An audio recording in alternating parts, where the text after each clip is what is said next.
The wind cut through Elena Whitmore's thin coat like it was made of paper. She clutched her 3-year-old daughter to her chest, feeling the small body trembling in her arms. Christmas Eve. The whole world was warm with family, while she was running through a blizzard. Elena's feet had gone numb inside her torn shoes. Snow soaked through to the bone, each step more painful than the last. The street was deserted, pitch black, with only dim yellow lights from distant houses. Everyone with any sense was inside, by the fireplace, with loved ones. But she was running from the man who had turned the past 4 years into hell. Lily coughed weakly in her arms, a dry, raspy sound. The child was running a fever, needed medicine, needed warmth, needed anything but this cold that gripped them both like the hand of death. Elena stumbled into an alley, searching for shelter. The homeless shelter was closed on Christmas Eve. The church had locked its gates. She had no money left, no phone, no one to call. Ryan had isolated her from everyone. Friends, family, co-workers. For 4 years, she had been completely alone, and now, if she didn't find shelter, she would lose the only thing she had left. The bruise on her face had nearly healed, but the bruises inside never would. 2 months ago, Ryan had almost killed her right in front of Lily.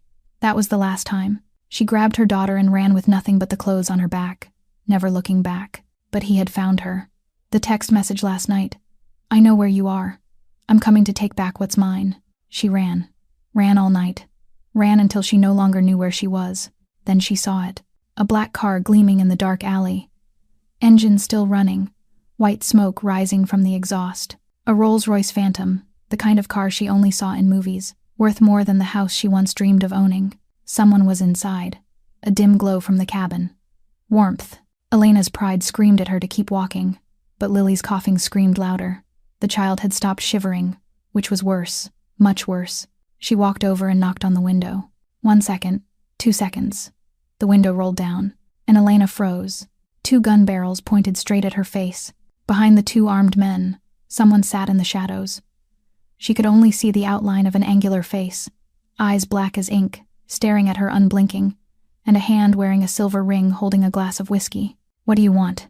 His voice was deep, cold, utterly emotionless. Elena wanted to run.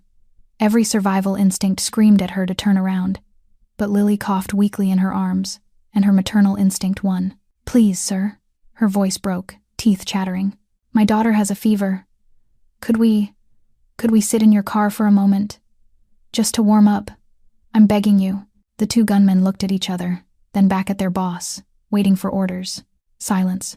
Wind howled through the alley, snow lashing Elena's face. She didn't back down. Even with 2 guns aimed at her, she shielded Lily with her body, ready to die if necessary, as long as her daughter could live.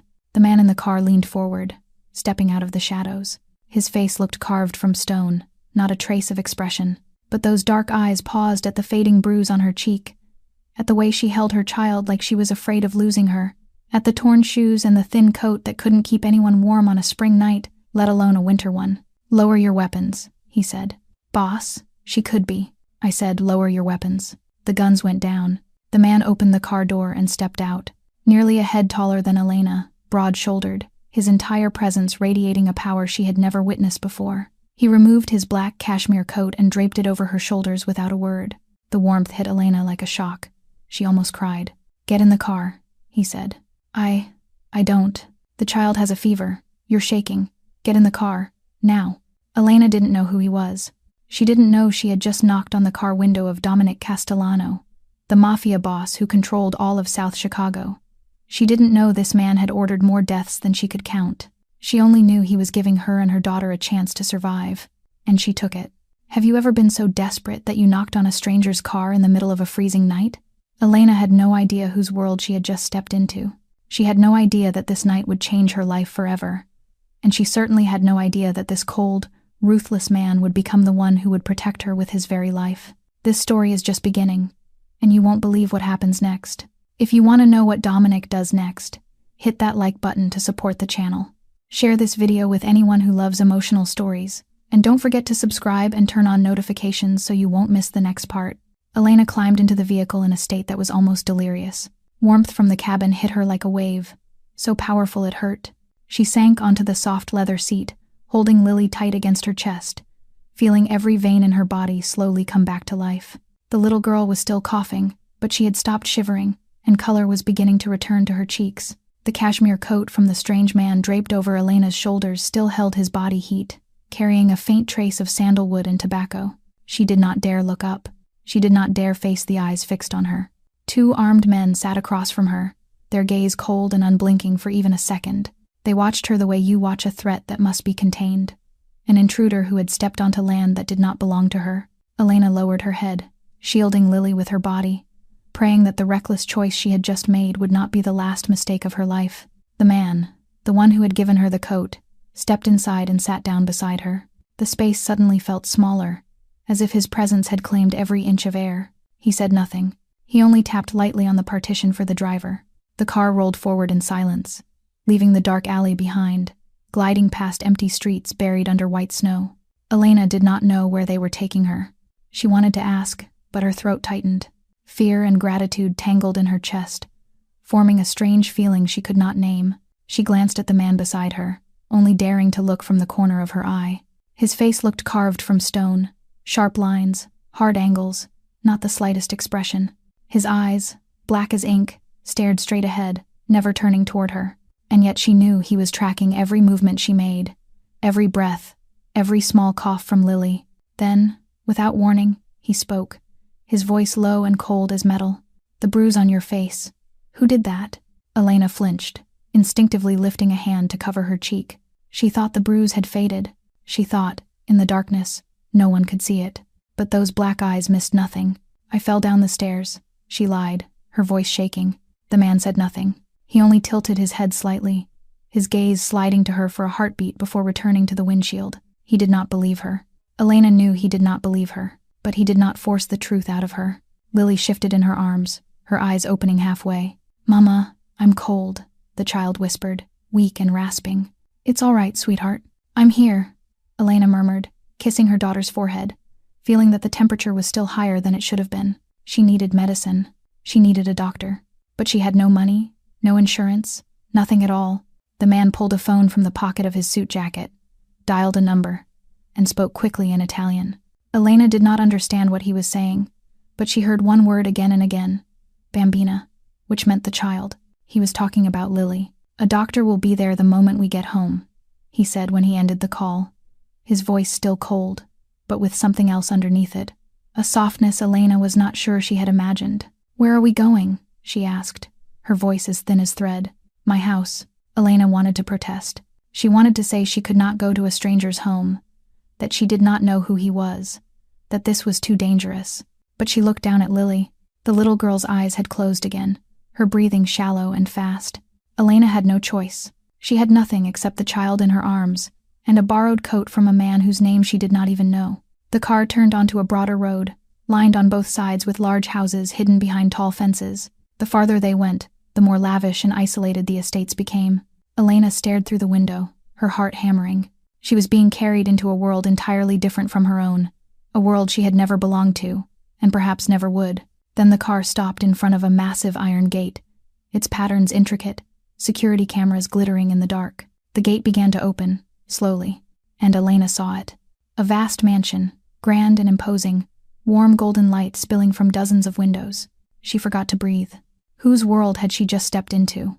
The car glided through the iron gate, and Elena felt as though she had just stepped into another world. The cobblestone path wound gently between 2 rows of trees blanketed in pure white snow. Antique lanterns glowed softly along both sides, guiding the way toward what looked like a castle from a fairy tale.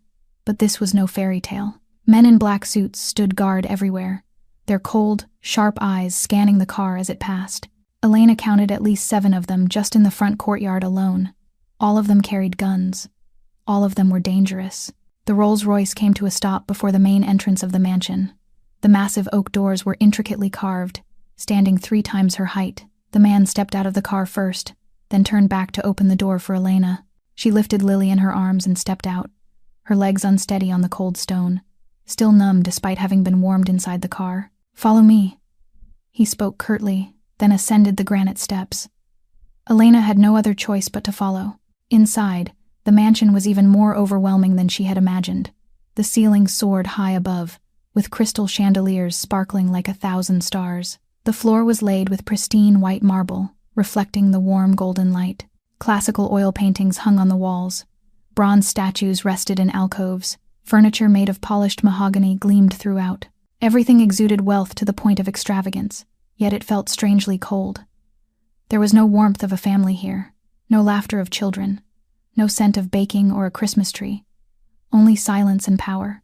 An older woman appeared from the direction of the staircase. Her silver hair was pulled back neatly into a bun. Her face was stern, yet her eyes held a certain kindness. She wore a simple black dress with a white apron, the appearance of a longtime housekeeper. "Mr. Dominic," she spoke calmly, though there was a hint of surprise in her voice when she saw Elena and Lily. Elena froze. Dominic, so that was his name. Mrs. Romano. His voice remained cold, but there was something slightly different when he spoke to this woman. "Prepare the guest room for her and the child. Dr. Rossi will arrive in 15 minutes. The woman named Mrs. Romano looked Elena over from head to toe. Her gaze lingered on the torn shoes, the oversized borrowed coat, and the child coughing in her arms. She asked no questions. She simply nodded, then walked over to Elena. "Follow me, dear." Her voice was gentler than Elena had expected. Elena glanced toward Dominic, as if she needed his permission. He gave a slight nod, then turned and walked into another room, 2 armed men following closely behind. The door closed, and Elena suddenly felt as though she had been left alone in the middle of an unfamiliar maze. Mrs. Romano led her up the staircase, down a long hallway lined with dozens of doors, all of them shut tight. Finally, she stopped before one room and opened the door. Elena stepped inside and nearly wept. The room was as large as the entire apartment she had once rented before her life fell apart. A king-size bed, dressed in pure white linens, deep red velvet curtains, a fireplace crackling softly in the corner. There was even a private bathroom with a marble bathtub, a wardrobe, a vanity table, a small sofa by the window overlooking a snow-covered garden. She laid Lily down on the bed. The little girl immediately curled into the warm blankets, breathing more steadily, her cheeks rosier than before. Elena stood in the middle of the room, not knowing what to do with herself. "Get some rest." Mrs. Romano spoke from the doorway. "I will bring food and clean clothes up for you. The doctor will be here shortly." Elena wanted to say thank you, but her throat tightened. The housekeeper looked at her for a long moment, her eyes seeming to read her, then added one more thing before leaving. "Mr. Dominic is a dangerous man, but he never harms women and children. You and the little one are safe here." The door closed softly, leaving Elena alone with 1,000 questions swirling in her mind. Who was she that she was being treated this way? Who was Dominic? Why had he helped her? And what would be the price? She sat down on the edge of the bed, watching Lily sleep. And for the first time in 2 months of running, she allowed herself to cry. Not from fear, but from relief. Because her daughter was warm, because her daughter was safe, because her daughter was being cared for. Even if only for now, even if she did not know what would happen next. But in this moment, in this unfamiliar room, in the house of a man she did not know at all, Elena felt something she had forgotten for so long. Hope. Dr. Rossi arrived exactly as Dominic had promised. He was an older man with snow-white hair and the warm hands of someone who had treated thousands of patients. He examined Lily carefully, listening to her heartbeat, checking her throat, taking her temperature, then turned to Elena with a reassuring expression. "Mild pneumonia." He spoke in English with an Italian accent. "Not too serious if treated properly. I will leave antibiotics and fever reducers. The child needs rest, warmth, and plenty of fluids. She will be better in a few days." Elena thanked him until her voice nearly broke. Dr. Rossi simply smiled kindly and left, leaving behind a bag of medicine and detailed instructions. Mrs. Romano brought up dinner. Hot chicken soup and fresh bread, along with clean clothes for both mother and daughter. Elena gave Lily her medicine, fed her a few spoonfuls of soup, then watched her daughter drift into peaceful sleep. She ate the rest in silence, the rich flavor of the soup melting on her tongue, warmth spreading through her empty stomach. This was the best meal she had tasted in 2 months, but she could not sleep. Though her body was exhausted, though her eyes were heavy, her mind kept spinning with 1,000 questions. Who was Dominic Castellano really? Why had he helped her? Was she walking into another trap, one more dangerous than Ryan? Elena lay beside Lily, listening to her daughter's steady breathing, but sleep would not come. The clock struck 2 in the morning when she decided to leave the bed. She checked on Lily once more, making sure the child was still sound asleep, then quietly opened the door and stepped into the hallway. The mansion was silent in the night. Only the ticking of an antique clock echoed from somewhere in the distance. Elena walked along the hallway, not knowing what she was searching for. Perhaps a glass of water, perhaps answers to the questions tormenting her. She descended the staircase, her footsteps light as a cat on the thick velvet carpet. The flickering glow of a fire from a room at the end of the hall caught her attention. The door was slightly ajar, and through the narrow gap, she saw him. Dominic sat alone before the fireplace, a glass of whiskey in his hand, the flames reflecting on his angular face. He had removed his jacket and wore only a white shirt, with rolled-up sleeves. His collar open, he looked less cold than before, yet still radiated that frightening power. Elena was about to turn away, but it was too late. "Cannot sleep?" Dominic's voice rang out. He did not turn around, as though he had eyes in the back of his head. Elena stood still for a moment, then decided to step inside. She stopped a few paces away from him, not daring to come any closer. "How is the child?" Dominic asked, his eyes still fixed on the flames. "Better," Elena answered, her voice hoarse from tension. "The doctor said she will be well in a few days." "Good." Dominic took a sip of whiskey. "Sit down.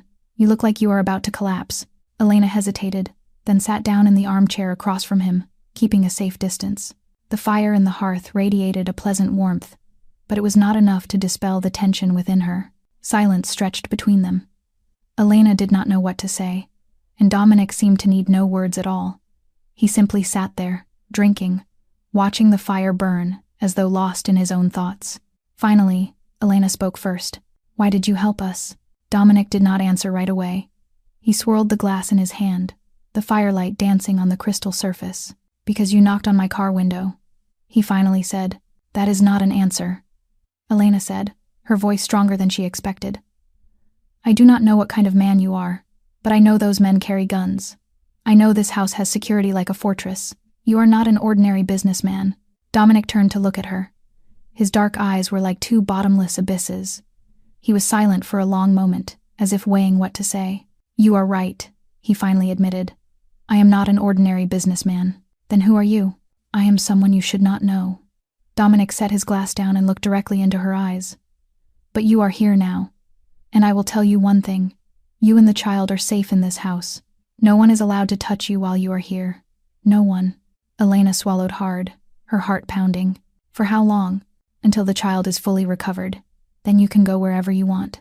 "You are not going to ask about the bruises on my face?" Elena asked, not understanding why those words escaped her. Dominic looked at her, his eyes darkening. "I do not need to ask. I already know the answer." Silence enveloped the room. The fire crackled softly, and Elena suddenly realized that this man, no matter how dangerous he was, carried his own wounds too. The winter sunlight filtered through the curtains and woke Elena. She blinked, taking a few seconds to remember where she was. The luxurious room, the soft bed, the warm blankets, not a cheap motel with the smell of mold, not the back seat of a bus or a cold street corner. She turned to look at Lily. The child was still sleeping, her cheeks much rosier than before, her breathing steady, no longer the dry cough from the night before. Elena reached out and touched her daughter's forehead. The fever had gone down. The medicine was working. She exhaled with relief and lay still for a moment, watching her daughter sleep, the smallest happiness, yet the most precious thing in her life. A soft knock sounded at the door. Elena quickly sat up, pulling the blanket over Lily, a conditioned reflex from 4 years of living in fear. "Dear, I have brought breakfast for you." Mrs. Romano's voice came through the door. Elena opened it. The housekeeper stepped in carrying a tray of food: toasted bread, fried eggs, bacon, fresh orange juice, and a pot of hot coffee sending up wisps of steam. The aroma spread through the room and made Elena's stomach clench. She could not remember the last time she had eaten a breakfast like this. Mrs. Romano set the tray on the small table by the window, then glanced over at Lily. "Is the child feeling better?" Elena nodded. "Much better. Thank you." Mrs. Romano said nothing, only looked at Elena for a moment before walking out. A few minutes later, she returned with a large bag in her hands. "Clothes for you and the child," she said, placing the bag on the chair. "I do not know the exact sizes, but they should fit. There are undergarments and shoes as well." Elena looked at the bag of clothes, her heart heavy. "I cannot accept this," she said. "I have no money to pay." Mrs. Romano crossed her arms over her chest, her gaze stern yet not without warmth. "Do you think I am selling these to you? These are gifts, and you have no right to refuse gifts in this house." She turned and walked out before Elena could object further. Eat your breakfast. Do not let it get cold. The door closed, leaving Elena alone with the lavish breakfast and the bag of new clothes. She did not know how to feel. Grateful, certainly. But there was also something unsettling inside her. She was not used to being given things without having to pay a price. Ryan had taught her that. Everything has its cost. After eating breakfast and changing into fresh clothes for both herself and Lily, Elena decided to explore the house. Lily was awake now, clinging tightly to her mother's hand, her big blue eyes looking around with a mixture of curiosity and fear. This was the first time in 2 months the child had been in a real house, not a motel room or a temporary shelter. "Mommy, this house is so big," Lily whispered, her voice still hoarse. "Yes, it is very big," Elena replied, holding her daughter's hand tightly. They walked along the hallway, down the staircase, through enormous rooms with soaring ceilings. Elena noticed men in black suits everywhere. They stood in corners, patrolled the hallways, their cold, sharp eyes sweeping over her each time she passed. No one said anything, but their presence was a clear reminder. This was no ordinary place. Then she heard his voice. Dominic's voice drifted out from a room with its door slightly open. He was speaking on the phone in Italian, his tone cold and sharp as a blade. Elena did not understand what he was saying, but she recognized that tone. It was the voice of someone giving orders, threatening, controlling. She stopped, pulling Lily closer to her. Through the gap in the door, she saw Dominic standing with his back to the window, phone pressed to his ear, his shoulders rigid. He said something in Italian, his voice rumbling like distant thunder, then slammed the phone down on the desk. The 2 men standing in the room bowed their heads, not daring to look up. Elena stepped back, her heart pounding wildly. She pulled Lily quickly toward the staircase, trying not to make a sound, but it was too late. She felt his eyes burning into her back. Elena stopped. Slowly, she turned around. Dominic stood at the doorway, looking at her with eyes impossible to read. "Going somewhere?" he asked, his voice calm again, as if nothing had happened. "I was just taking a walk," Elena said, her voice trembling slightly. "The child needs to move around." Dominic looked down at Lily. Something in his eyes shifted, softened, became less cold. "Is the child better?" "Yes." "Good." He nodded, then turned and walked back into the room, closing the door behind him. Elena stood there, her heart still pounding. She did not know who Dominic Castellano was, but she was beginning to understand one thing. This man was more dangerous than anyone she had ever met, and she was living in his house. Elena could not sleep that night. The image of Dominic slamming the phone down on the desk, his cold voice speaking Italian, his eyes sharp as a blade, kept haunting her. She lay beside Lily, staring up at the ceiling, her mind spinning with incomplete puzzle pieces. The men carrying guns, security like a fortress, the fear in his subordinates' eyes when they looked at him, and the name Castellano. She had heard it somewhere before, in evening news reports she had caught by chance when she was still working as a nurse. In whispered stories about Chicago's underworld, she needed to know the truth. The next morning, while Lily was still sleeping, Elena slipped downstairs. She found Mrs. Romano in the kitchen, preparing breakfast. The housekeeper looked at her without surprise, as if she had known Elena would come. "What do you want to ask?" she said directly, her hands still kneading dough. Elena swallowed, trying to keep her voice calm. "Who is Dominic Castellano?" Mrs. Romano stopped. She looked at Elena for a long moment. She wiped her hands on her apron, sighed, then pulled out a chair and sat down across from Elena. "Do you really want to know?" "I need to know. My daughter is living in his house." Mrs. Romano nodded, as though Elena had given the right answer. "Dominic Castellano is the boss of the Castellano family," she said, her voice low and serious. "He controls all of South Chicago. The operations, the territory, everything. People call him Il Diavolo, the devil, because he never forgives those who betray him." Elena felt the blood drain from her face. Mafia. She was living in the house of a mafia boss. She wanted to stand up, run upstairs, grab Lily and flee as far as possible, but her legs felt nailed to the floor. "I have to leave," she whispered. "I have to get my daughter out of here." Mrs. Romano shook her head. "Go where?" "Out there, in the snowstorm, with no money, nowhere to go. Do you think that is a better choice? But he is a criminal. He has killed people." Mrs. Romano did not deny it. She only looked at Elena with eyes full of sadness and understanding. "Yes, he has done terrible things. He is the most dangerous man you will ever meet. But do you know, in 20 years of working for this family, I have never seen him lay a hand on a woman or a child. Never. That is his rule." Elena wanted to believe her. But 4 years of living with Ryan had taught her that all men were the same. They could all become monsters when the door closed. "Why?" she asked. "Why does he have that rule?" Mrs. Romano was silent for a long moment. Her eyes looked far away, as if remembering something painful. "Because of his mother," she finally said. "She was beaten by her husband for 14 years. Dominic grew up watching it every day. And when he was 14 years old, she died, right in front of him." Elena stopped breathing. The image of a 14-year-old boy watching his mother die appeared in her mind, vivid and agonizing. She understood that feeling. She understood the pain of a child stripped of the most important person in their life. Lily had almost witnessed something similar 2 months ago, when Ryan was choking her on the floor. Lily had stood in the corner of the room, crying without a sound. "What happened then?" Elena asked, her voice trembling. Mrs. Romano looked at her, her eyes heavy. "He killed his father, at 16 years old. That was the first death he caused, but not the last. The Mafia boss at that time saw potential in him, took him in, trained him, and now, Dominic Castellano is the most powerful man in Chicago." Elena sat there, unable to speak. She did not know how she should feel. Afraid because he was a killer?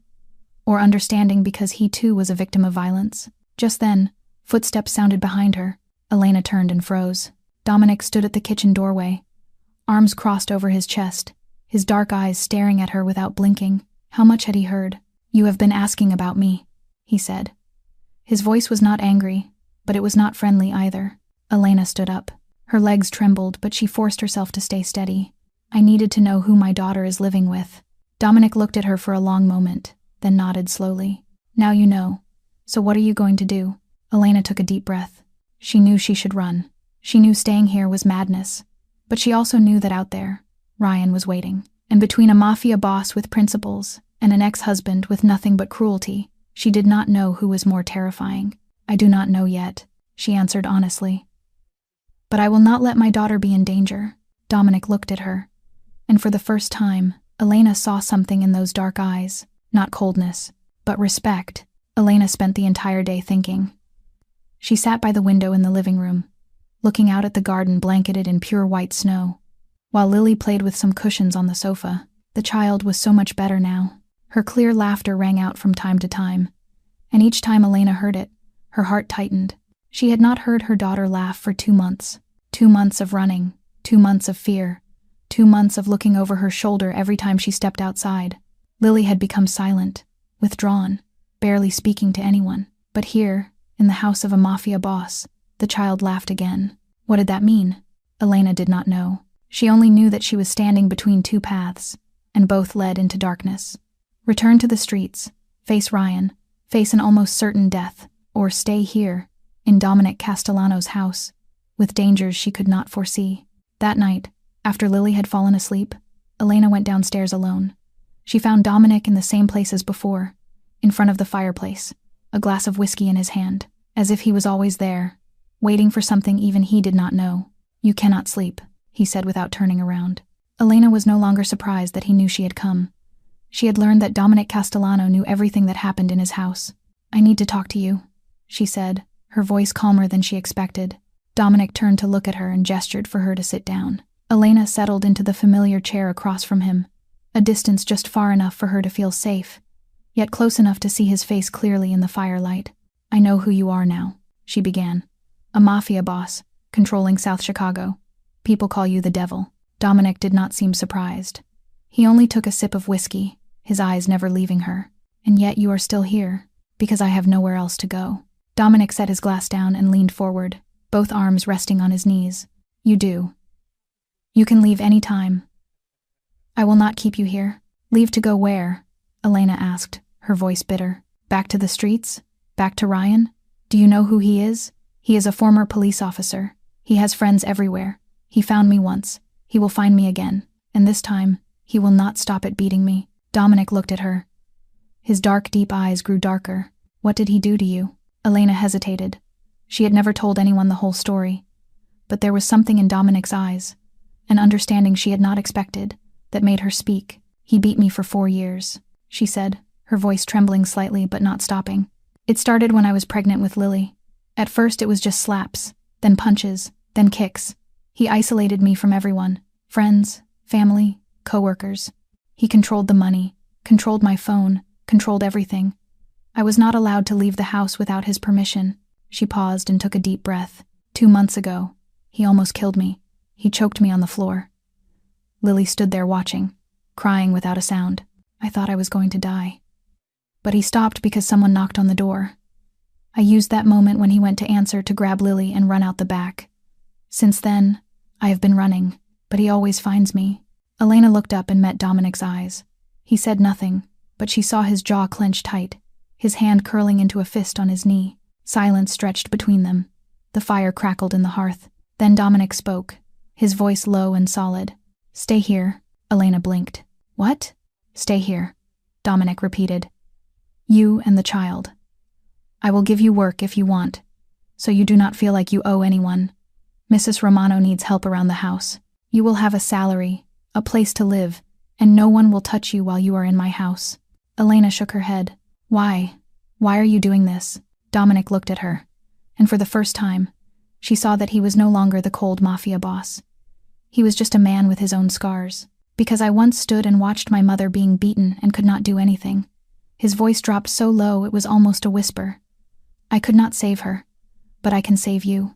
Elena felt tears spilling from her eyes. She did not try to stop them. She did not know whether to trust him. She did not know if this was the right decision, but she knew one thing. This was the first time in 4 years that someone wanted to protect her instead of destroy her. "All right," she said, her voice trembling but certain. "I will stay." A week passed faster than Elena had imagined. She began to settle into the rhythm of life in the Castellano mansion. The endless hallways, the sound of guards patrolling each night, the scent of espresso drifting from the kitchen every morning. Mrs. Romano gave her light tasks, tidying the living room, organizing the library, helping prepare dinner. The work was not demanding, but it was enough for her to feel useful, not like a burden living off someone else's pity. Lily recovered quickly. The antibiotics had done their work. The dry cough disappeared. The color returned to her cheeks. But what surprised Elena most was not her daughter's physical health. It was the change in the child's spirit. Lily began to explore the house, running down the hallways, gazing at the paintings on the walls, asking questions about everything. She no longer hid in the corner of the room. She no longer flinched at every loud sound. For the first time in 2 months, Lily was starting to become a normal child again. And then there was Dominic. Elena did not know how to describe the relationship between him and her daughter. Dominic was a mafia boss, a man all of Chicago feared. But with Lily, he was completely different. The first time Elena noticed it was on the 3rd day. She was dusting in the library when she heard Lily's voice coming from the living room. She hurried out, worried that the child had disturbed someone or caused trouble. But the sight before her made her freeze. Dominic was sitting on the floor. Yes, the most feared mafia boss in Chicago was sitting on the cold floor, playing with building blocks with a 3-year-old child. Lily handed him the wooden pieces, babbling instructions on how to build a castle. And Dominic listened as if it were the most important meeting of his life. "That is not right," Lily said, shaking her head when Dominic placed a block in the wrong spot. "It has to go here." Dominic looked at the block, then at Lily, his expression so serious it was almost comical.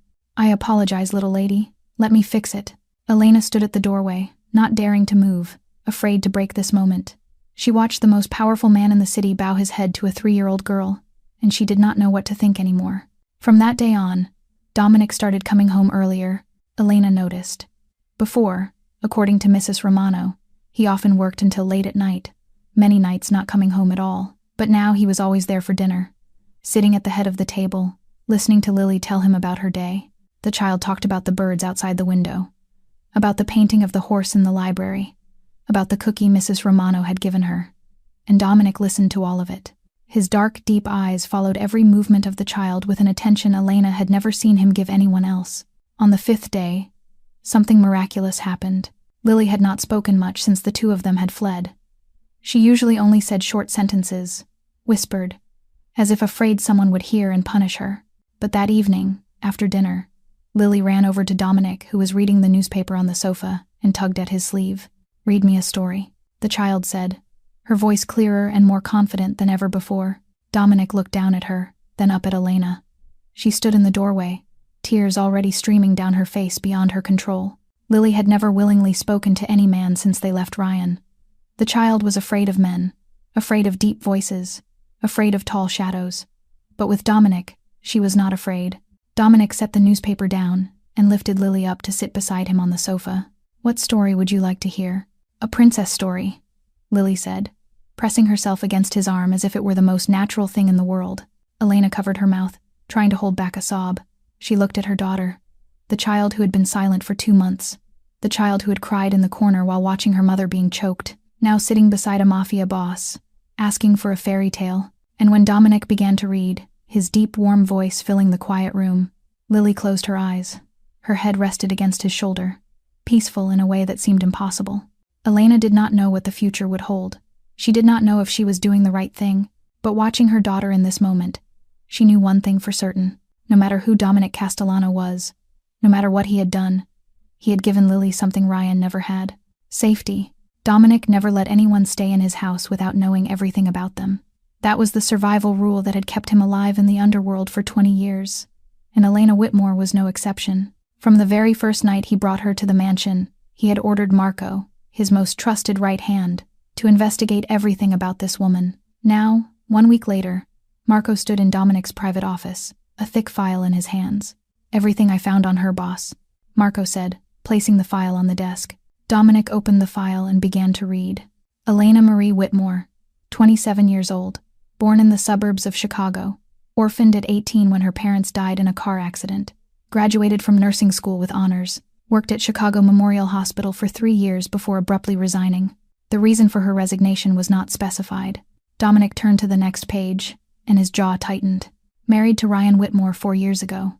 Ryan Whitmore, 32 years old, former officer of the Chicago Police Department, dismissed 2 years ago for excessive violence during suspect interrogations. Currently no official employment, but has connections with several small gangs in the city. History of domestic violence, but never prosecuted because the victim always withdrew her complaint.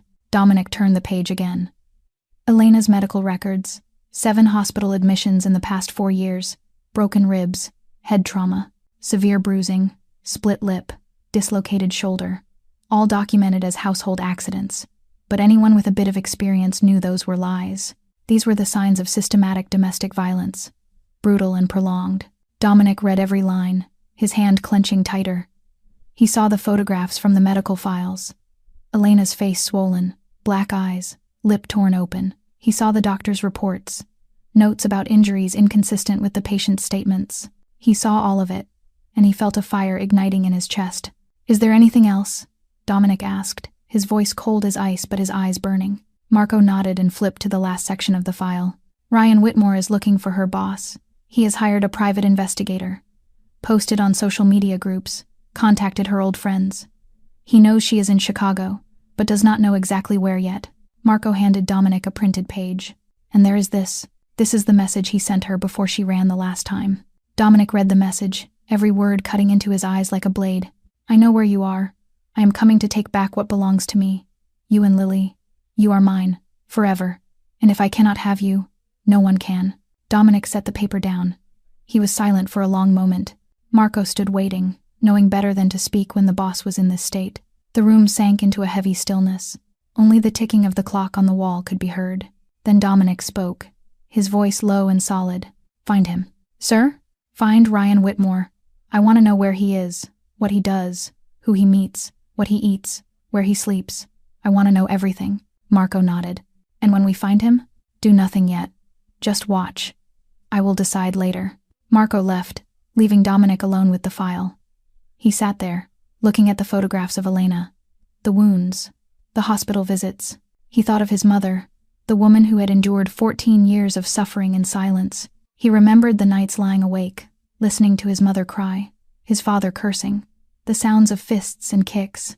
He remembered the helplessness of being too young to do anything, and he remembered the night his mother died, lying on the cold floor, blood flowing from the wound on her head, her eyes open wide, looking at him as if apologizing for not being able to stay longer. Dominic closed the file and stood up, walking to the window. He looked out at the snow-covered garden where Lily was playing under Mrs. Romano's watchful eye. The child was building a snowman. Her clear laughter drifted up to his office. Elena stood beside her, a scarf wrapped around her neck, watching her daughter with the loving gaze Dominic had once seen in his own mother's eyes. He could not save his mother, but this time would be different. Ryan Whitmore would never touch Elena or Lily again. Dominic would make sure of that, at any cost. Dominic found Elena that evening, after Lily had fallen asleep. She was sitting in the library, a book open on her lap, but her eyes gazing out the window, her mind clearly somewhere far away. She startled at the sound of footsteps, turned around and saw him standing at the door, a thick file in his hands. "We need to talk," Dominic said. His voice was not as cold as usual, but it could not be called warm either. Elena looked at the file, her heart tightening. She knew he would investigate her. She knew nothing could be hidden from a man like Dominic Castellano, but seeing that thick file in his hands, she still felt stripped bare. "You have been looking into me," she said. It was not a question. Dominic nodded, stepped into the room and sat down in the chair across from her. He placed the file on the table between them but did not open it. "I know about Ryan Whitmore," he said directly. "Former police officer, dismissed for violence. I know he beat you for 4 years. I know you were hospitalized 7 times. And I know he is looking for you." Elena felt the blood drain from her face. She wanted to stand up, wanted to run, but her legs would not move. For 4 years, she had tried to hide the truth from everyone. Friends, co-workers, even herself. She had lied about the bruises, about the broken bones, about the nights crying in the bathroom. And now, a man she had known for only 2 weeks knew everything. "You have no right," she said, her voice trembling but trying to sound strong. "That is my private business." Dominic looked at her, his dark, deep eyes unwavering. "You are living in my house. Your daughter sleeps in a bed I bought. You eat food I paid for. That gives me the right to know who is threatening the people living under my roof." Elena wanted to argue, but she knew he was right. She had no ground to stand on. She was the one who had knocked on his car window, who had asked to come into his house, who had stayed when he allowed it. She had no right to demand privacy when she was living on his kindness. "Where is he?" she asked, her voice thin as a thread. "Does he know I am here?" "Not yet," Dominic answered. "He knows you are in Chicago, but does not know exactly where. I have people watching him." Elena exhaled with relief, but only for a moment. She knew Ryan. She knew he would not give up. He had tracked her for 2 months after her first attempt to leave. He had found her, dragged her back, and beaten her so badly she spent a week in the hospital. "He will find me," she said, her voice hollow. "He always finds me. He has friends in the police department, connections everywhere. He will not stop until he gets what he wants, or until he kills me." Dominic leaned forward, both arms resting on his knees, his eyes looking straight into hers. "He will not touch you. You do not understand." Elena shook her head, tears beginning to fall. "He is insane. He told me, if he cannot have me, no one can. He will kill me, kill Lily, then kill himself. He is not afraid of anything." Dominic was silent for a long moment. Then he reached for the file, opened it to the page with Ryan's message. He showed it to Elena.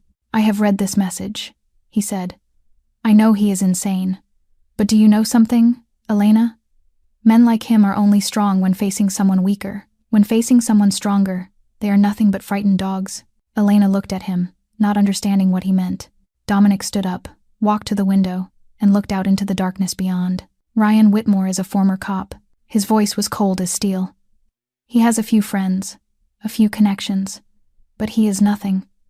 He is just a pathetic wife-beater with an ego bigger than his brain. But me, Elena, I am Dominic Castellano. I control South Chicago. I have my own army, my own lawyers, judges in my pocket. If I want, Ryan Whitmore will disappear from the face of the earth and no one will ever find the body." He turned back to look at Elena, his eyes like 2 bottomless pits. "Do you understand what I am saying?" Elena understood, clearly and completely. Dominic Castellano was offering to kill her ex-husband. And the most terrifying part was not the offer itself. The most terrifying part was that a part of her, the part that had endured 4 years of suffering, 4 years of fear, 4 years of being beaten and humiliated, that part was considering it. "No," she said, her voice trembling but certain. "I do not want you to kill anyone because of me." Dominic looked at her for a long moment, then nodded. "Then what do you want?" "I want freedom," Elena said, tears streaming down her face. "I want to live without fear. I want my daughter to grow up normally. That is all I want." Dominic looked at her, and she saw something in those dark eyes. Respect, understanding, and perhaps something warmer than both of those.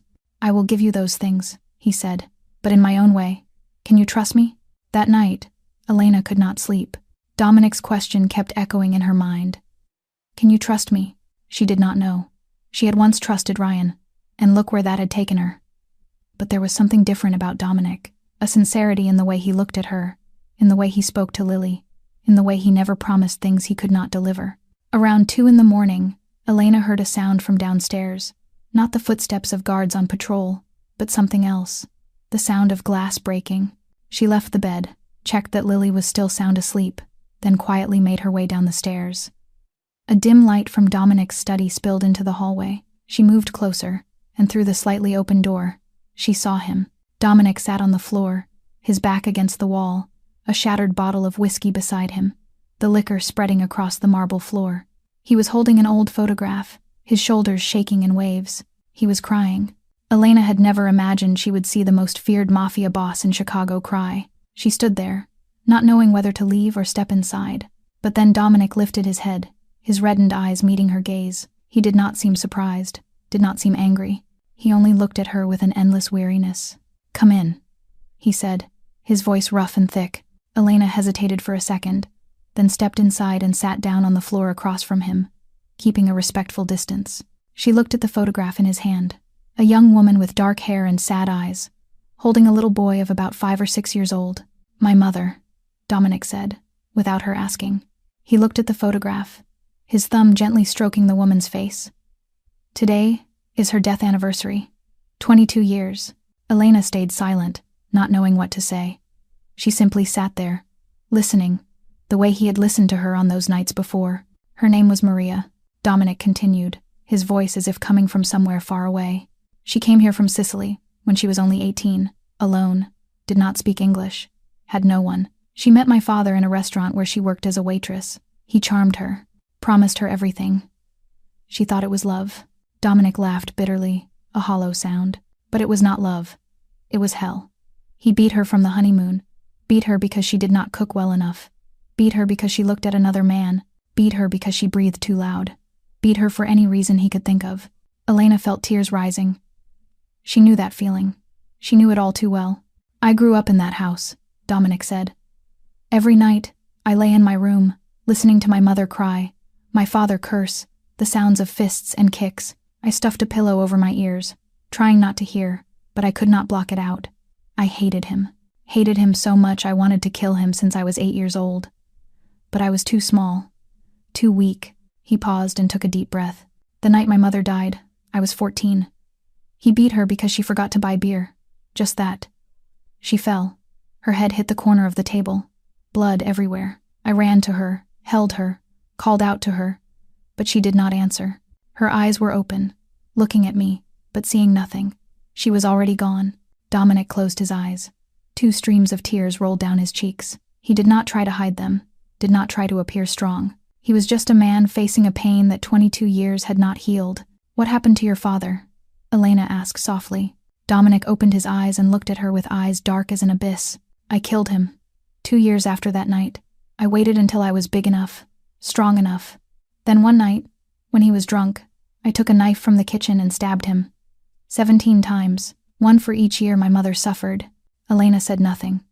She was not afraid, not disgusted. She only felt a deep sorrow for the 16-year-old boy who had to end his own pain by becoming the very thing he hated most. "What happened after that?" she asked. "After that I went to juvenile detention, spent 2 years there.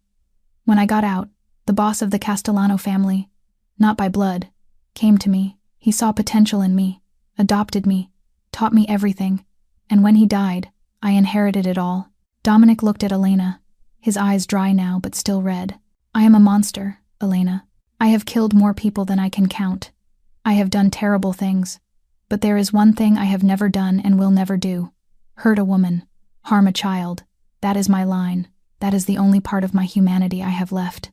Elena reached toward him, her hand lightly touching his as it gripped the photograph. Dominic looked at her hand, then up into her eyes, and in that moment, 2 people who had been broken by violence, 2 souls shattered in different ways, found understanding in each other.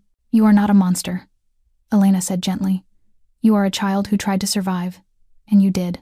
Dominic said nothing. He only turned his hand over and held hers. They sat there in silence, 2 shadows in the dark room, moonlight streaming through the window. And for the first time in 22 years, Dominic did not feel alone on the anniversary of his mother's death. After that night, everything between Elena and Dominic changed. Not in a grand way, not with declarations of love or romantic gestures like in the movies. Only small things, subtle things. The way Dominic looked at her a little longer when she walked into a room. The way Elena no longer tensed when she was near him. The way they sat closer to each other every evening by the fireplace. Dominic started coming home even earlier. Not just to play with Lily, but to have dinner with Elena. They sat at the table, Lily between them, and the dinners in the Castellano mansion were no longer silent as before. There was Lily's laughter. There was Mrs. Romano complaining about the child spilling sauce. There were small conversations between Elena and Dominic about everything and nothing. Elena told him about her days as a nurse, about the patients she had cared for, about her dream of one day opening a small clinic for the poor who had no insurance. Dominic listened, asked questions, genuinely interested in what she had to say. And sometimes, he shared too. About trips he took as a child with his mother, about the lasagna she made every Sunday, about the Italian lullabies she sang to him every night, rare fragments of beauty in a childhood filled with darkness. One evening, after Lily had fallen asleep, Elena went to find Dominic to return a book she had borrowed from the library. She found him in the gym, punching a heavy bag. He was shirtless, his muscles taut beneath skin glistening with sweat, and for the first time, Elena saw the scars on his back. Long scars, crisscrossing, clearly made by a leather belt. She stood at the doorway, unable to look away. Not because of his body, but because of those scars. Evidence of a childhood he had tried to hide beneath expensive suits and a cold exterior. Dominic stopped punching and turned around, catching her gaze. He did not rush to cover himself, did not seem ashamed. He simply stood there, letting her see, as if this was part of a truth he was willing to show her. Elena stepped into the room, set the book down on a chair, then walked toward him. She said nothing. She only raised her hand and touched one of the long scars on his shoulder. Dominic froze under her touch, his muscles tensing. Elena felt him holding something back. Fear, vulnerability, or something else she could not name. Then slowly, he relaxed. "These are from your father?" Elena asked softly. Dominic nodded, his voice low. He liked to use his belt. Said it was the only way to teach a stubborn son. Elena felt tears rising, but she did not cry. She had cried too much already. Instead, she did something she never thought she would have the courage to do. She leaned forward and placed a gentle kiss on the scar on his shoulder. Dominic inhaled sharply, his whole body going rigid. "Do you know what you are doing?" he asked, his voice rough and thick. "I know," Elena answered, looking up at him. "I know who you are. I know what you have done. I know everything. And I am still standing here." Dominic looked at her, his dark, deep eyes like an abyss, but no longer cold. Something was burning in them now, a flame he had tried to extinguish for so many years. "I do not deserve you," he said. "You do not need to deserve me," Elena replied. "You just need to be here." They stood there, so close Elena could feel his breath on her face. She knew that if she took one more step, everything would change. She knew she was standing on the edge of something from which there was no return. But she also knew that for the first time in 4 years, she wanted something for herself, not out of fear, not out of obligation, but because she truly wanted it. "Dominic," she whispered. He did not answer with words. He only looked at her, waiting for her decision, respecting her in a way no one ever had. And Elena decided. She rose on her toes, placed her hand on his chest, and closed the final distance. Their kiss was gentle, slow, as if both were afraid of breaking something fragile. But when Dominic wrapped his arm around her waist and pulled her closer, Elena knew there was nothing fragile here at all. Only two people who had been beaten down by life, finding strength in each other. After the kiss in the gym, Elena and Dominic did not speak of it. Not because they regretted it, but because they both needed time to understand what was happening. Elena still worked alongside Mrs. Romano, still cared for Lily, still sat with Dominic every evening. But now there were touches that seemed accidental, glances that lingered a little longer, smiles that only the two of them understood. A month had passed since that fateful snowy night, and Lily's 4th birthday was approaching. Elena did not mention it to anyone, because she knew she had no money to organize anything. Last year, Lily's birthday passed in silence because Ryan got drunk and smashed the cake she had bought. The year before that was the same. Lily had never had a real birthday party, but Dominic knew. Of course he knew. He knew everything about Elena and Lily from the investigation file, and he had been planning for an entire week without telling anyone. On the morning of Lily's birthday, Elena woke to find her daughter no longer in bed. She rushed downstairs in a panic, but stopped halfway down the stairs when she saw the living room. Balloons everywhere. Pink, white, purple, yellow. Streamers hung from the ceiling. A large banner read "Happy Birthday, Lily" with a sparkling princess image. A long table was covered with gifts, toys, dresses, storybooks, and in the middle of the room, Lily was sitting on Dominic's shoulders, laughing with delight as he spun around. "Faster, Dom, faster," the child shouted, her hands gripping his hair. Dominic laughed, a deep warm sound Elena rarely heard. He spun a few more times, then gently lowered Lily down. And at that moment, he looked up at the stairs and caught Elena's gaze. She stood there, her hand gripping the railing, tears streaming down her face. "Mommy." Lily ran to the foot of the stairs, her face radiant. "Dom made me a birthday party. There are balloons, and cake, and a princess dress. Look, Mommy, look." Elena walked down and knelt to hold her daughter in her arms. She could not speak. Her throat was too tight. She only held Lily close, letting her tears fall onto the child's soft golden hair. Behind Lily, Dominic stood still, watching the mother and daughter with a gentleness in his eyes that only Elena ever saw. Mrs. Romano appeared with a 3-tiered birthday cake, covered in pink frosting, shaped like a princess castle, 4 candles flickering on top. They sang "Happy Birthday." Lily blew out the candles and made a wish she did not say aloud. Then she opened her presents, squealing with joy at every toy, every storybook, every dress. All day long, the Castellano mansion was filled with laughter. Even the cold-faced guards smiled when Lily ran back and forth, showing off each gift to anyone she met. Marco, the large man with a scarred face, even knelt down so Lily could place a crown on his head. That evening, after Lily had exhausted herself and fallen asleep in her mother's arms, Elena laid her daughter in bed and went to find Dominic. She found him in the familiar place, by the fireplace, but this time there was no whiskey. He simply sat there, watching the fire burn, as if waiting for someone. Elena sat down beside him, closer than ever before, their shoulders touched. "Why did you do this?" she asked softly. Dominic did not look at her. His eyes stayed on the flames. "Because the child deserves to have a birthday party, because she deserves to be happy, and because—" He turned to look at her. "I wanted to see you smile." Elena felt her heart beat faster. She looked into his dark eyes, eyes that had once been cold as ice but now were warm as the fire before them. She did not think. She did not weigh her choices. She only followed her instincts. She leaned toward him and kissed him. This time it was not the hurried kiss in the gym.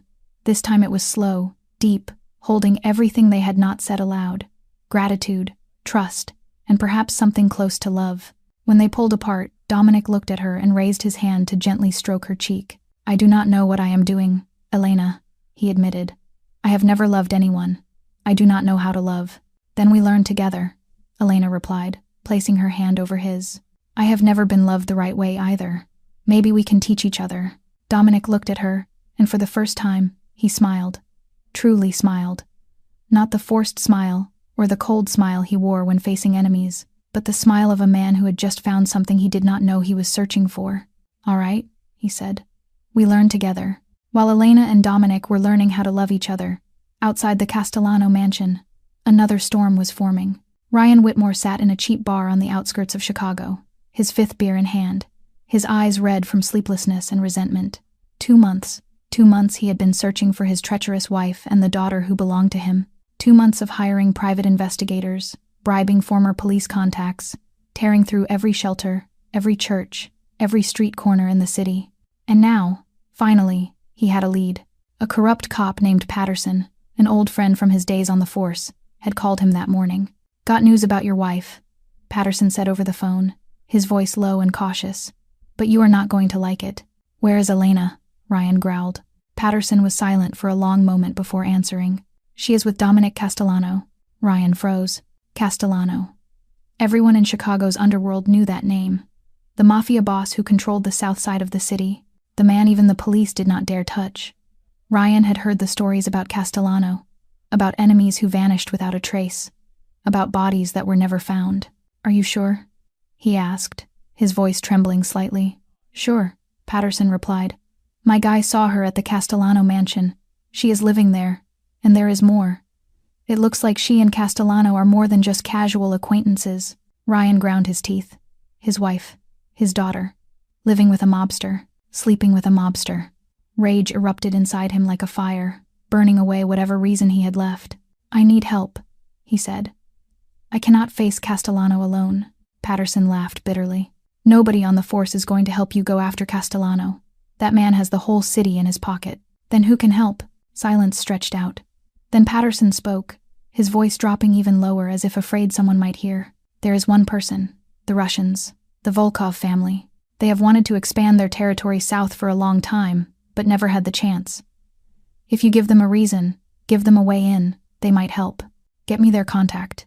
A week later, Ryan sat across from Viktor Volkov in an abandoned warehouse on the north side of the city. Viktor was the Russian boss, Castellano's biggest rival, the man who had been waiting years for a chance to bring down Il Diavolo. "So what do you want?" Viktor asked, his voice thick with a Russian accent, his cold eyes studying Ryan like he was appraising merchandise. "I want my wife and my daughter," Ryan answered. "They belong to me. I do not care about your gang wars. I just want back what is mine." Viktor smiled, a laugh cold as ice. "And what can you give me?" Ryan leaned forward, his bloodshot eyes bright with hatred. "I am a former cop. I know how Castellano operates. I know the security patrol schedules. I know the weak points in his system. And I have someone on the inside. One of Castellano's new guards owes me money. He will open the gate for us." Viktor looked at Ryan for a long moment, considering. Then he nodded slowly. "Good, we have a deal. You give me the way in, I give you your wife and child, and Castellano will die." Ryan said nothing. He did not care whether Castellano lived or died. He only cared about getting Elena and Lily back, getting back what belonged to him. And this time, he would make sure they could never run again. Meanwhile, at the Castellano mansion, Elena was reading a bedtime story to Lily, unaware that darkness was approaching. Dominic sat in his office, receiving reports from Marco about the territory situation, unaware that his enemies had joined forces and were planning an attack. And the new guard, Anthony, stood at his post by the main gate, looking toward the mansion with calculating eyes, waiting for the moment to repay his debt to Ryan Whitmore. The storm was coming, and no one in the Castellano mansion saw it. A few days after Lily's birthday party, Dominic received troubling news. Marco walked into the office with a tense expression, carefully closing the door before he spoke. "There is a problem, boss. We have a mole." Dominic looked up from the pile of papers, his dark eyes growing darker. "Go on." "I discovered someone on our team has been communicating with outsiders. Do not know exactly who yet, but information has been leaking to the Russians. Volkov is stirring. Looks like they are preparing something." Dominic stood up and walked to the window, looking out at the garden where Elena and Lily were playing. Mother and daughter were building a snowman. Lily's laughter drifted up to his office. His heart tightened. "Increase security," he ordered, his voice cold as steel. "Run background checks on all new staff from the past 6 months. I want to know who the traitor is." Marco nodded and left. Dominic stood there for a long time, watching Elena through the glass. He knew he should tell her, should warn her about the potential danger, but he also did not want to shatter the peace she had just found. She had endured too much already. That evening, Dominic had to leave to handle business. A meeting with the heads of the organization to discuss the security situation and the threat from the Russians. He kissed Elena before leaving, promised he would be back early, but they both knew that was just words. Elena lay in bed with Lily but could not sleep. She felt something was wrong, a vague intuition she could not explain. She had lived with fear for too long not to know when the atmosphere shifted, when danger was approaching. Around 2 a.m, she heard the sound of a car returning. She left the bed, walked out to the hallway, and looked down to the floor below. Dominic stepped inside, and Elena froze. There was blood on his shirt. Not much, just a few streaks, but enough to make her heart clench. He looked up and caught her gaze on the stairs. "It is not my blood," he said immediately, as if reading the fear in her eyes. Elena descended the staircase, her bare feet on the soft velvet carpet. She stopped before him, looked at the bloodstains on his white collar, looked at the tired and cold eyes she had not seen for weeks. "What happened?" she asked, her voice trembling slightly. Dominic sighed, took off his jacket and threw it on a chair. "Work. Someone tried to betray the organization. He has been dealt with." Elena knew what dealt with meant. She already knew who Dominic was. She had accepted him with all the darkness in his past and present. But seeing the blood on his shirt, she could not stop herself from shaking. "You know what?" Dominic said, his voice low and serious. "This is my life. This is the world I live in. I cannot change it. I cannot pretend it does not exist. But I can promise you one thing. I will never bring it into your room or Lily's. I will keep you both safe. At any cost. Elena looked at him, fierce conflict raging inside her. She loved this man, she knew that. But she also feared his world. She wanted Lily to grow up safe, wanted her daughter to have a normal life. Could that happen while living with a mafia boss? That night, she lay beside Dominic but could not sleep. She stared at the ceiling, her mind spinning with questions that had no answers. Was she trading one violent man for another? Ryan beat her with his fists, but Dominic beat others with guns. Was there a difference? Then she looked over at Dominic sleeping beside her, his face peaceful in dreams, and she remembered the way he played with Lily, the way he cherished her like a treasure, the way he had never raised a hand to her. Not even once. Yes, there was a difference. Ryan destroyed the people he claimed to love. Dominic protected them. Was that difference enough? Elena did not know. She only knew she had chosen to stay, and now she had to live with that choice, for better or worse. But she did not know that choice would soon be tested in the most brutal way possible. The attack came on an ordinary afternoon. While Dominic was downtown in an important meeting, Elena was in the kitchen with Mrs. Romano, preparing dinner, while Lily played with her dolls in the living room. No one expected this would be the day everything collapsed. Anthony, the guard who was the mole, did exactly as planned. He disabled the security cameras at the main gate, deactivated the alarm system, then opened the gate for the black vans that rushed in. When the first gunshot rang out, Elena was chopping vegetables. She dropped the knife, survival instinct rising instantly. Lily. Her daughter was in the living room. She ran out, but it was too late. Men in black poured into the mansion from every direction.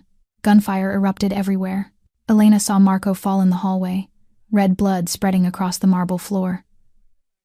She saw Dominic's guards trying to fight but overwhelmed by numbers. She ran to the living room and grabbed Lily in her arms. The child screamed and cried in terror. She was about to run out the back door, but a figure blocked her path.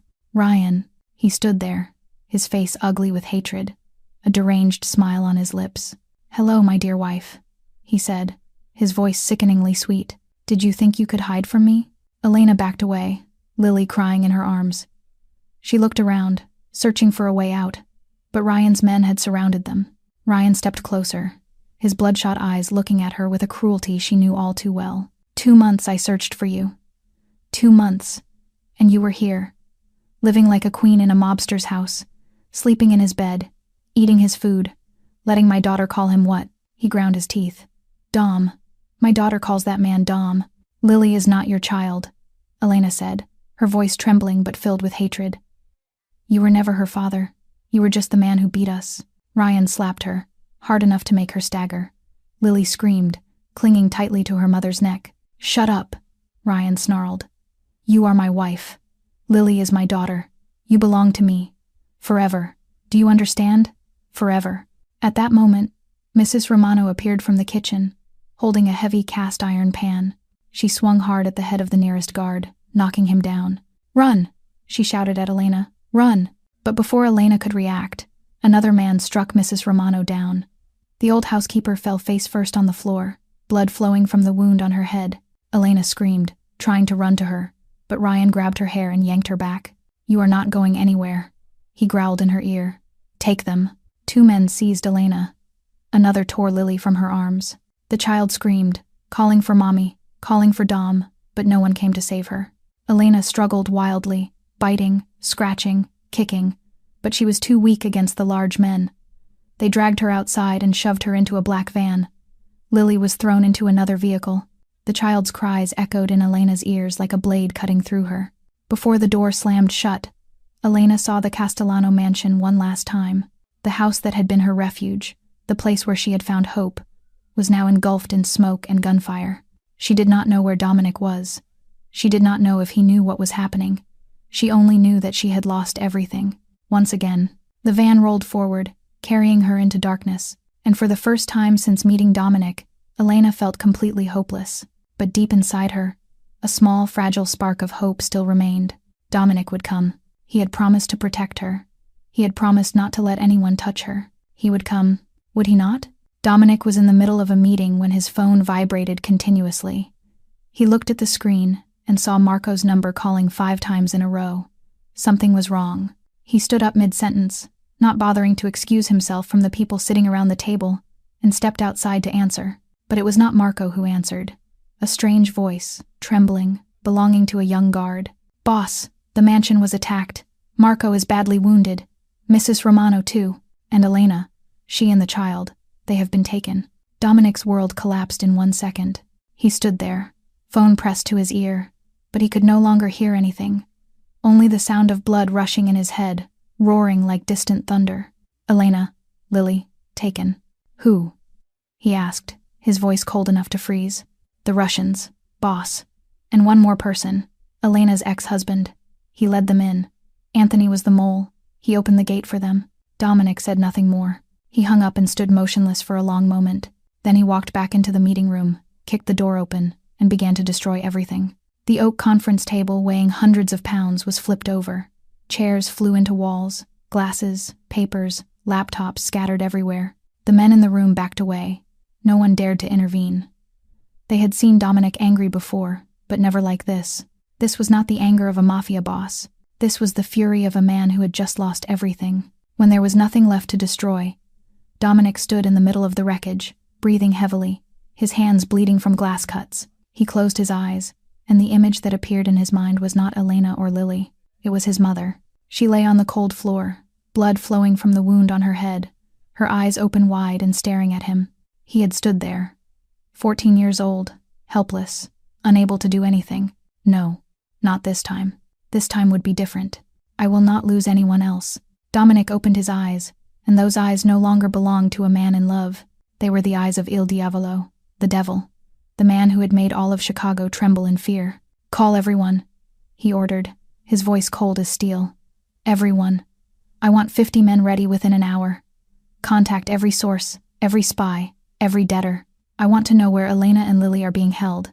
And prepare weapons. Tonight, we hunt." The men sprang into action immediately. Phones rang without stopping. Vehicles moved across the city.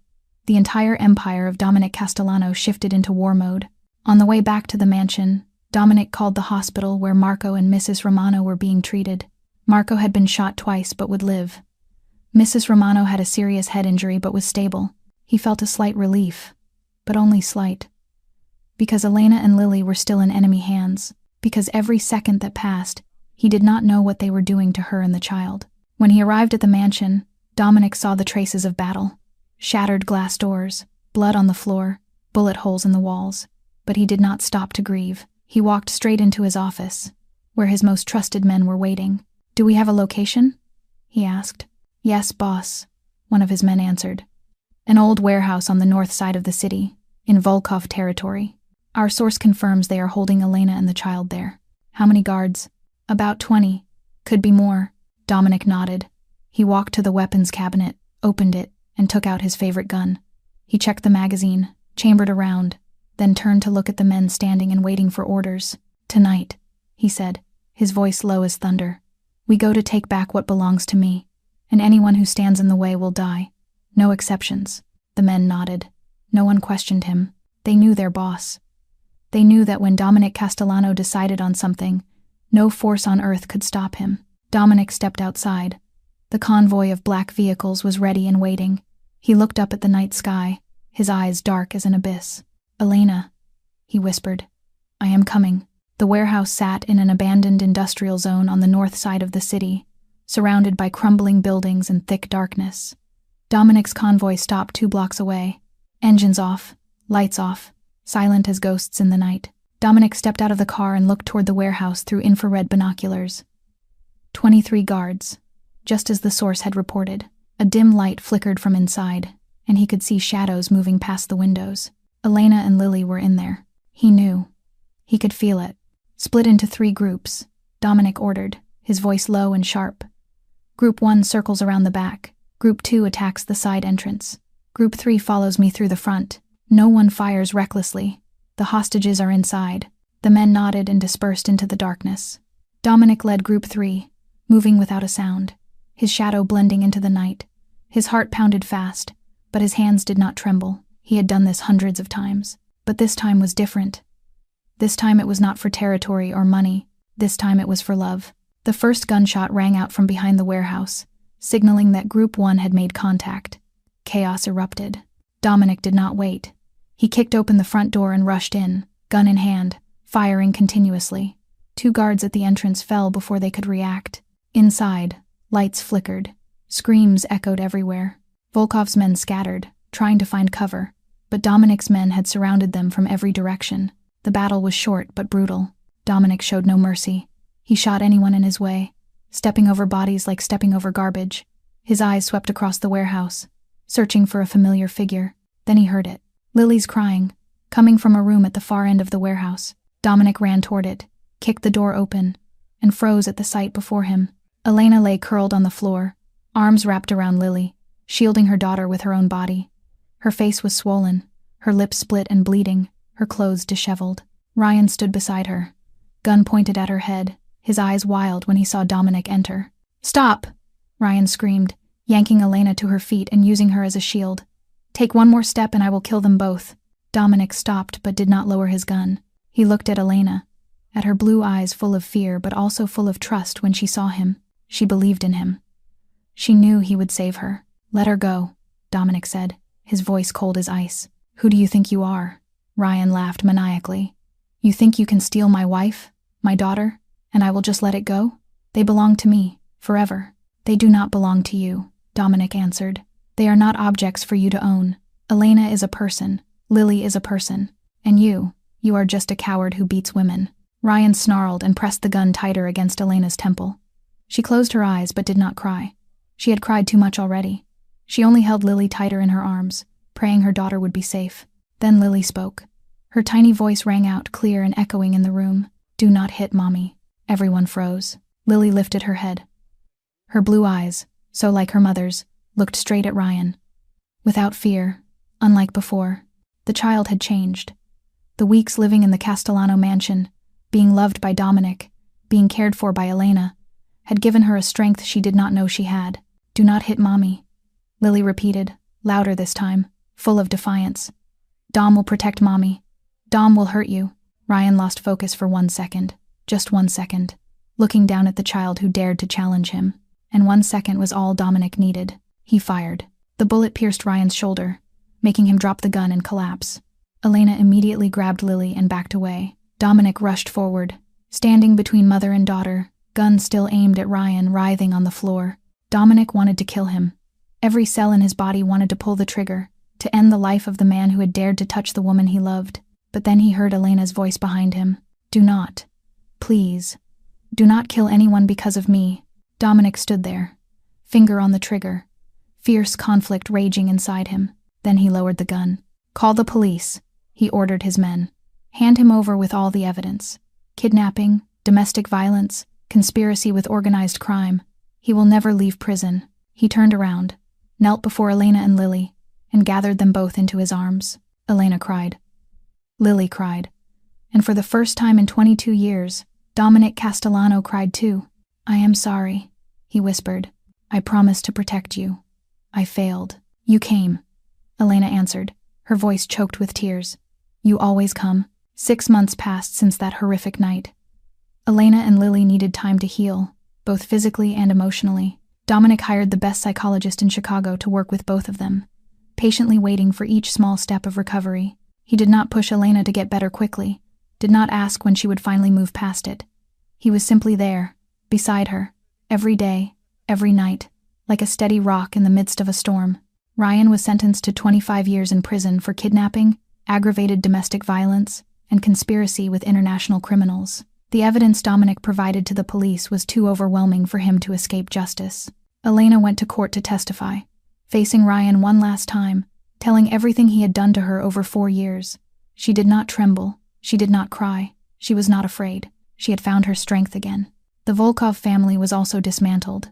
Victor was arrested in a coordinated operation between the police and FBI, quietly assisted by evidence Dominik had provided. The northern territory of the city now belonged to him, but Dominik no longer cared about expanding his empire. He only cared about the 2 people living in his house. Mrs. Romano recovered completely from her injury and returned to the mansion with her stubborn personality intact. Marco as well. His wounds left scars, but did not diminish his loyalty to Dominik. The mansion was repaired, and security was strengthened. But the atmosphere inside had changed. There was more laughter now, more warmth, more love. Lily was nearly 5 years old. The child was lively and talkative, No trace left of the silent, frightened girl she once was. She called Dominic Dom, demanded he read her stories every night, made him play princess every weekend, and Dominic, the most feared mafia boss in Chicago, always obeyed her without question. One winter evening, exactly 1 year after the night Elena knocked on his car window in the snowstorm, Dominic took her out. He did not say where they were going, only told her to dress warmly and trust him. Elena trusted him. She always trusted him. The car stopped at a familiar alley, the place where they had first met. Snow was falling gently, covering the street in white, just like that night.